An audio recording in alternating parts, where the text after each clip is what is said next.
Today I've got two easy and delicious recipes for you using the star ingredient of the season, asparagus.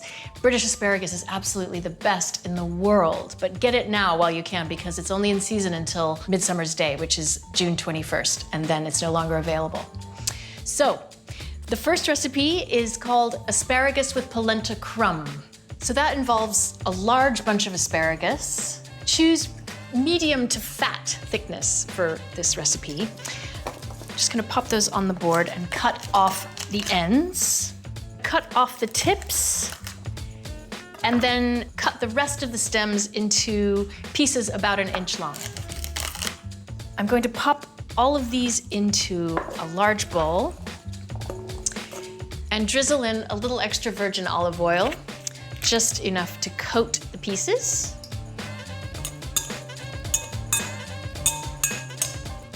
Next, I'm going to mix together in a small bowl 1 tablespoon of ground almonds, 1 tablespoon of polenta, and about 20 grams of finely grated Parmesan cheese.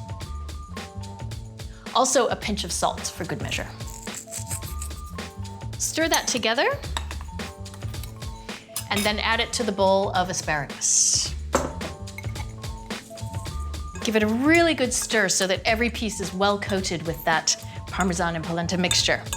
Over here, I've got a baking tray, and I've lined it with some non-stick foil, which is just the best invention ever. I'm just going to load this polenta crumbed asparagus directly onto the baking tray and just spread that out evenly. I'm gonna pop that in the oven now at 200 degrees for about 15 to 20 minutes.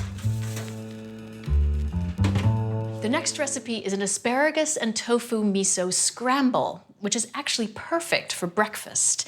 Tofu is really high in protein, and the miso sauce that goes with it is a beautiful complement to the taste of the asparagus. Again, a large bunch of asparagus, and we want to cut the ends off because they're very tough. And as previously, we'll cut off the tips. Then the middle stems, I'm going to cut into fairly thin slices, about 1/2 inch wide and on the diagonal so they look pretty. When your pan is nice and scorching hot, you want to add a tablespoon of coconut oil. And if there's anything left on your fingers, by all means, just rub that into your hands because it's the best hand cream ever.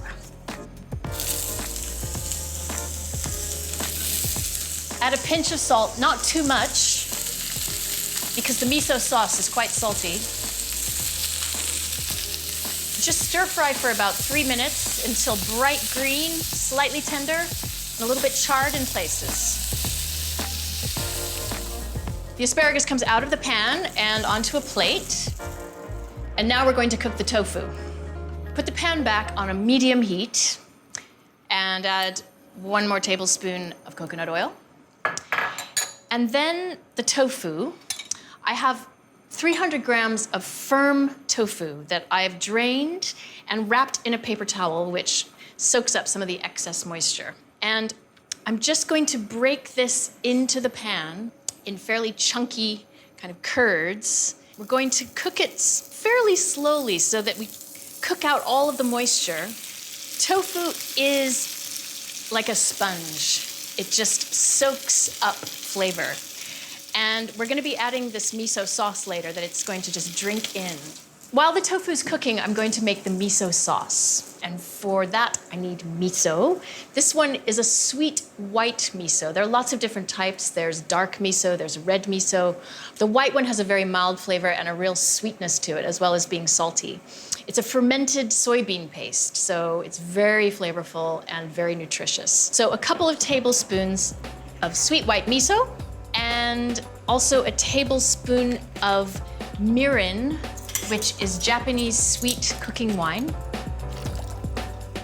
and about a tablespoon of fresh lemon juice. And mix that all together until smooth. So once the tofu is lovely and golden brown all over and slightly crisp, I want to stir in about half of the miso sauce. I'm gonna stir that through, and the tofu, being sponge-like, is just gonna drink in all of that lovely sweet and sour and salty miso. Once most of that sauce has been absorbed, I'm going to bring my stir-fried asparagus back to the pan and just combine that and stir it until the asparagus has heated through, and then it will be ready to serve. Now, this serves 2 people generously, or 4 people as a side dish. You could also serve it with some noodles or rice. I'm gonna garnish this with some very finely sliced spring onions and a little bit of the remaining sauce, as well as some black pepper. And if you like, you could add some toasted sesame seeds and maybe a little cluster of fresh mustard and cress sprouts to finish it off. So here's the asparagus with polenta crumb, lovely and patched with gold. That is delicious served hot or warm. The asparagus and polenta crumb makes a delicious snack or side dish, and the asparagus and tofu miso scramble is a wonderful way to use asparagus, and also tofu. If you've never tried tofu, this might be the very dish to try for the first time. 2 fabulous ways to make the most of asparagus season.